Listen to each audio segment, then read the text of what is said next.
I have waited years to even touch this guitar. Slash and Jimmy Page are two of the main reasons I play guitar. Today I'm going to be cleaning and setting up a Gibson Les Paul, and I've never played one before.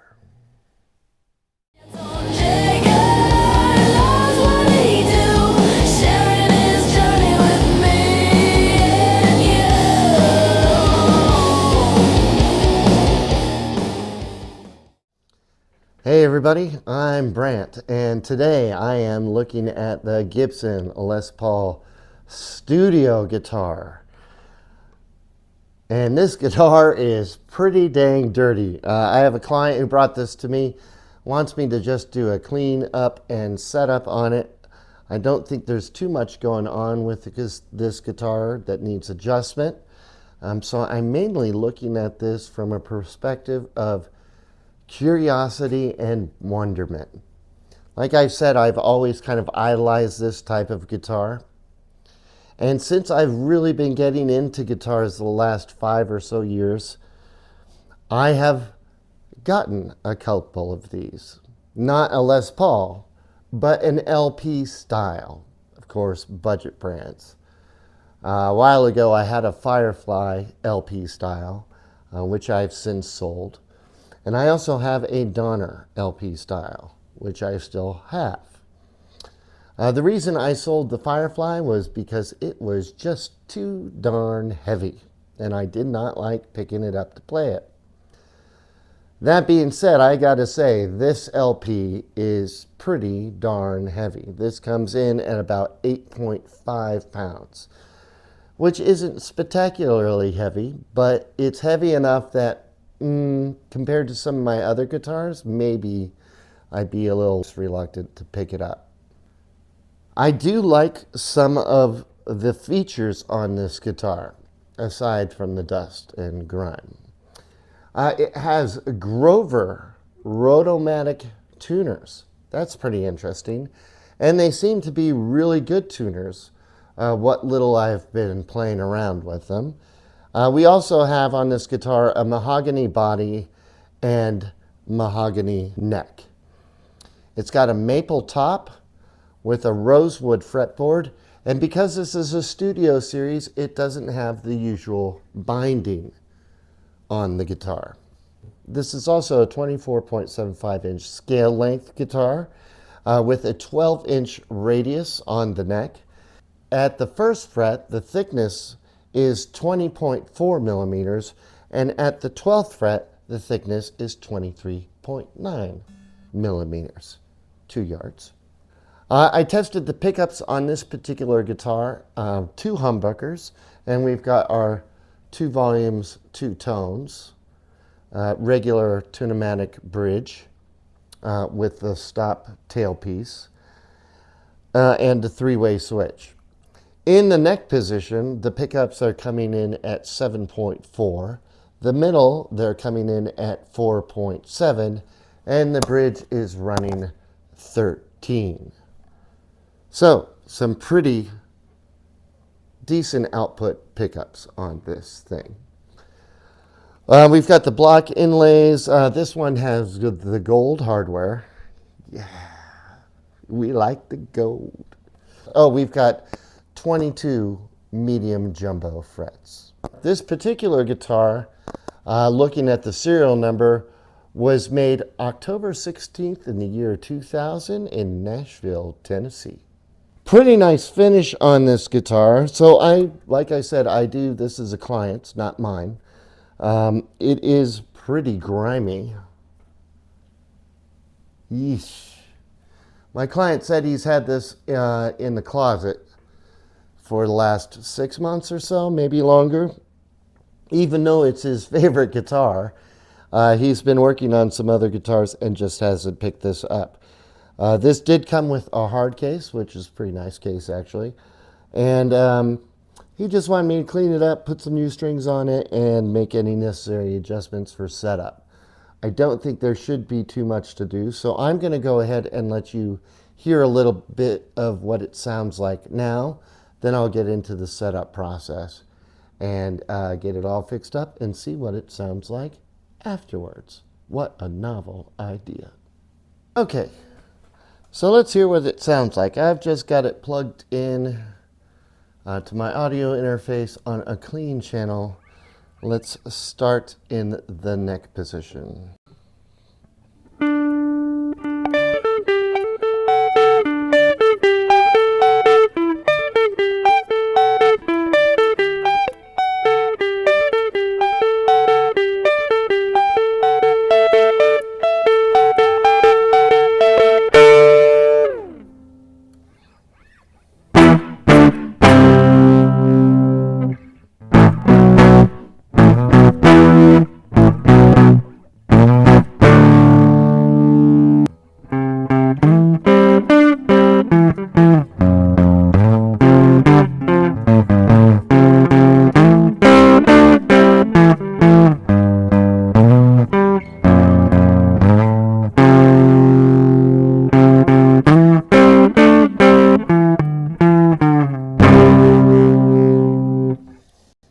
All right, let's try it in the middle position.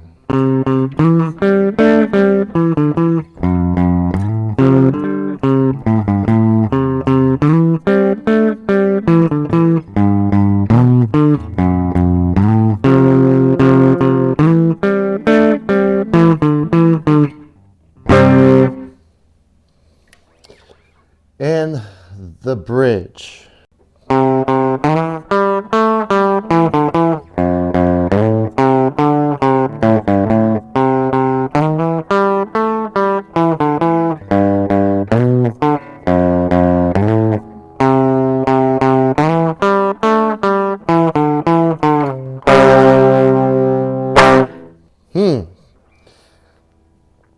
The strings feel pretty grimy, and the neck feels a little sticky. But other than that, I think it's okay. I'm not sure now that I'm playing one of these how much I like it. I will say it's a bit heavy for me, or heavier than I'd like. The tuners seem to be... Initially, I thought they were pretty good, but I'm kind of wondering after I've had this for a little bit and been playing around with it. They're okay. I'm going to go over them and tighten things up and stuff. The pickups...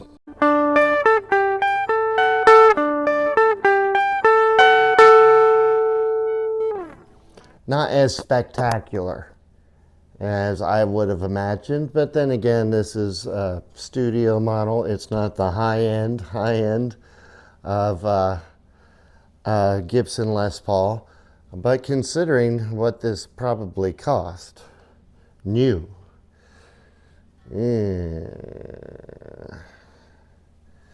I don't know. I will say it's got a nice paint job on it. My understanding is that this is a nitro paint job on here.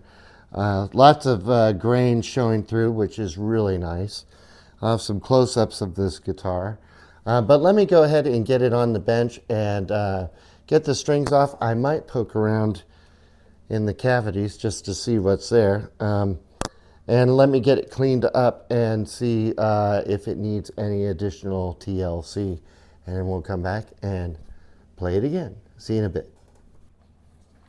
All right, just because I'm curious, I wanted to take a look in the cavity here. Oh, got full-size pots.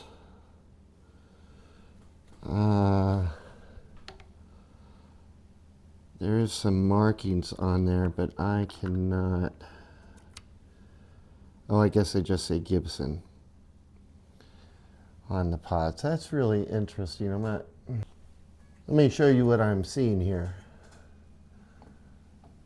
So we've got full-size pots. I'm really not sure what this little piece in the middle is. Looks like it's going to the output jack and then the switch. I've never seen that before. That little piece right there. Interesting. And it looks like they're all mounted on the plate rather than directly on the body. That's interesting too. Maybe I'll take a look at the switch too. Yeah, just a regular switch marked with an M. Maybe not so interesting. But I couldn't have this in the shop and not have looked at that. One of the reasons I've never held or played a guitar like this, even though I've always kind of idolized them, is because they are just too dang expensive for me. I am not a good enough player to justify spending the money on something like this. And fortunately, because I've always bought budget gear, a couple of dings down here. Not too bad as far as finish goes. But because I always buy budget gear, that's the whole reason I got into fixing up guitars, was because the budget guitars that I was buying needed a lot of work. And because of that, now I get to see a guitar like this and play with it a little bit and get to know the ins and outs of it, and I don't have to pay for it. Win, win. So let me get the strings off of this. I'm going to clean it up, see if I have any problems. If I do, I'll stop along the way, but otherwise this will be fast forwarded, and we'll see how she turns out. See you in a bit.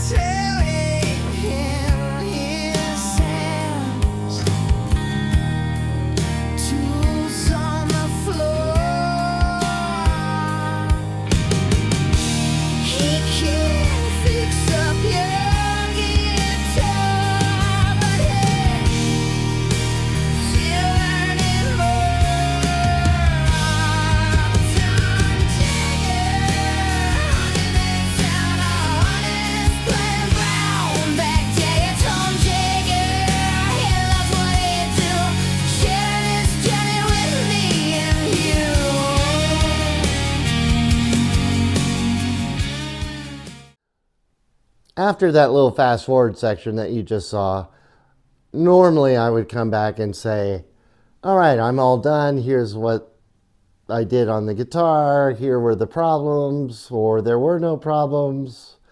And then I'd play it a little bit, and that would be the end of the video. However, after that fast forward part, I took a really close look at the guitar, and I had a near panic attack. I noticed that a lot of the gold plating off of the humbuckers and the bridge and a little bit on the tailpiece is gone. And initially I thought, I've overdone it. I was too aggressive in cleaning that stuff up. So again, in that little panic moment, I contacted the client and said, you know, I'm really sorry, but I think I was overly aggressive in cleaning the hardware, and I've rubbed some of the gold plating off, and I'd like to make it right for you. So I've gone ahead and ordered these parts to replace that so that they're back in pristine condition. And he said, no, you know, it was already messed up. And I said, no, I own my mistakes. Let me take care of this. And he said, well, okay. So I went back later and I looked at some pictures I had of this guitar before I'd cleaned it, and I realized, oh, the gold plating was already off. I just cleaned it enough that I was actually noticing it now. So I once again contacted the client and said, my mistake, it was already off, but I've got these parts coming if you're interested. And he said, sure, go ahead and put them on. Fine. So I'm not done with this guitar yet, which actually is kind of a good thing for me. I'm glad I get to spend a little bit more time with it. But I do have a new gold bridge piece This is from Music Lily. This is just a generic tailpiece.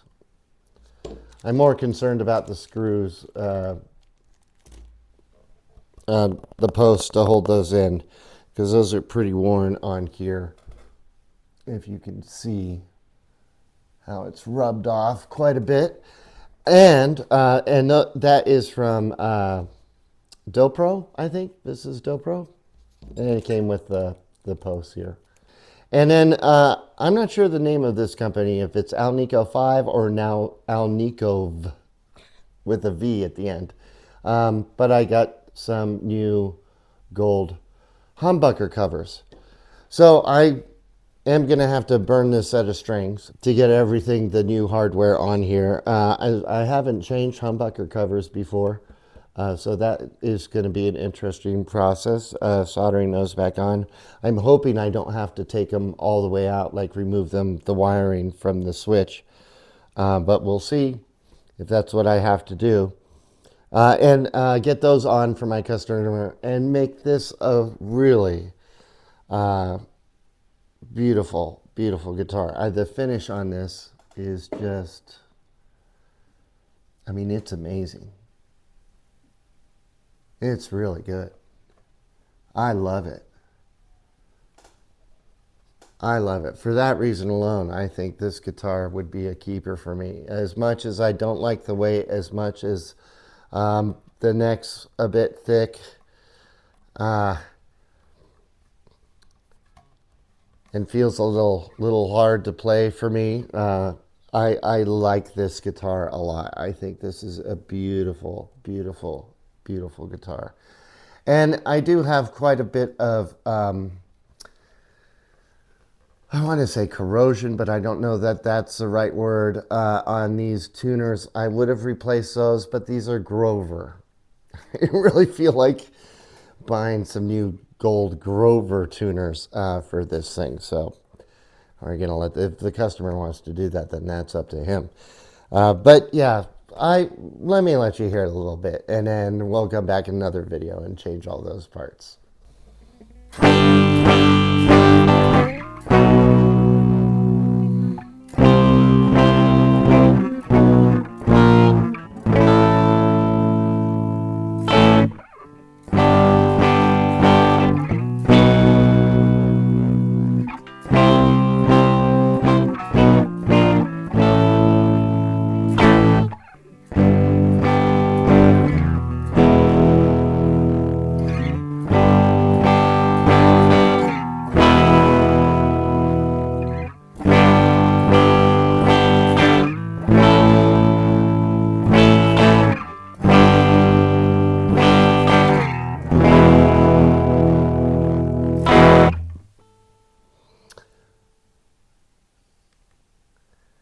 I got to be honest with you, I'm not a huge fan of these pickups. I don't know why. It's not that they're bad in any way. Just something about the sound of this guitar without any effects on, but with effects.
Sorry about that. I couldn't resist playing it a little bit more.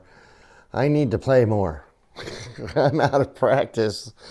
I've been working on too many guitars, doing too much stuff rather than playing them.